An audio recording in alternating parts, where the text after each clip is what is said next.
विजया एकादशी कथा। विजया एकादशी की यह व्रत कथा पढ़े या सुने, हर शुभ कार्य में मिलेगी सफलता। विजया एकादशी शुभ मुहूर्त 2023। पंचांग के अनुसार फाल्गुन मास के कृष्ण पक्ष की एकादशी तिथि 16 फरवरी गुरुवार को सुबह 05:32 पर प्रारंभ होगी, जो कि 17 फरवरी को तड़के 02:49 पर समाप्त होगी। उदया तिथि के अनुसार विजया एकादशी व्रत 16 फरवरी 2023 को रखा जाएगा। 17 फरवरी को विजया एकादशी व्रत पारण का शुभ समय सुबह 08:01 से सुबह 09:13 तक है। पारण के दिन हरि वासर समाप्त होने का समय सुबह 08:01 है।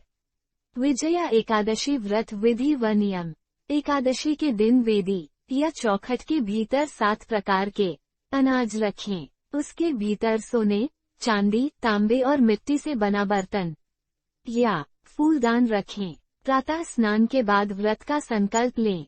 पंच पल्लव कलश या भगवान विष्णु की मूर्ति की स्थापना करें। अगरबत्ती, चंदन, दिए, फूल, फल और तुलसी से श्रीहरि की पूजा करें। व्रत के साथ ही कथा भी करें।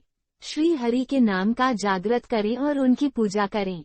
द्वादशी के दिन ब्राह्मणों को भोजन कराएं और पात्र या कलश दान करें। उसके बाद अपना व्रत खोलें। विजया एकादशी 2023 व्रत कथा 16 फरवरी गुरुवार को फाल्गुन मास के कृष्ण पक्ष की एकादशी है। मान्यता है कि इस एकादशी का व्रत करने से आपको सभी शुभ कार्यों में विजय प्राप्त होती है और आपके कार्यों में आ रही बाधाएं समाप्त होती हैं।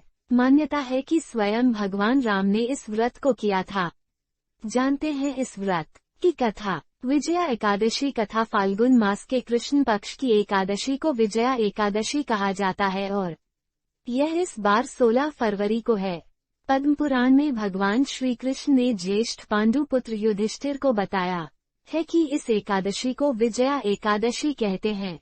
अपने नाम के अनुसार यह बहुत ही कल्याणकारी और विजय दिलाने वाली एकादशी है। इस एकादशी की महत्ता को संसार तक पहुंचाने के लिए स्वयं भगवान राम ने भी इस एकादशी का व्रत पूजन किया था। इसके बाद से विजय और मोक्ष के लिए संसारी लोग इस एकादशी का व्रत करने लगे।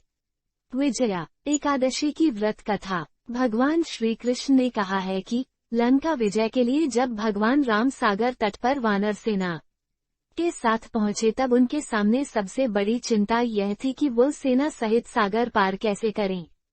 ऐसे में लक्ष्मण जी ने भगवान राम को संबोधित करते हुए कहा कि हे प्रभु, आप सबको जानते हुए भी जो यह मानवीय लीला कर रहे हैं, उस कारण से आप इस छोटी समस्या को लेकर चिंतित हैं। आपकी चिंता को दूर करने के लिए आपसे निवेदन करता हूं कि आप यहाँ पास में ही निवास करने वाले ऋषि बगदलभ्य से मिलें। ऋषि यहाँ से आगे का मार्ग सुझा सकते हैं। लक्ष्मण जी के अनुनय पूर्ण वचनों को सुनकर भगवान राम बगदलभ्य ऋषि के पास गए। ऋषि को अपनी सारी परेशानी बताई और कोई मार्ग सुझाने के लिए कहा। ऋषि ने बताया कि आप सेना सहित फाल्गुन मास की कृष्ण पक्ष की एकादशी को सेना सहित भगवान नारायण की पूजा करें। यह विजया नाम की एकादशी ही आपको आगे ले जाने का मार्ग बनाएगी। एक कलश पर पल्लव रखकर भगवान नारायण की प्रतिमा स्थापित करके इनकी पूजा करें। रात्रि में जागरण करते हुए भगवान का नाम स्मरण और कीर्तन भजन करें। अगले दिन सुबह भगवान की पूजा करके ब्राह्मण को दान दक्षिणा दें। इस व्रत से प्रतिष्ठा, विजया, संकट से मुक्ति और मोक्ष की प्राप्ति होती है। जो इस एकादशी व्रत की कथा को सुनता और पता है, उसे वाजपेयी नामक उत्तम यज्ञ का पुण्य प्राप्त होता है।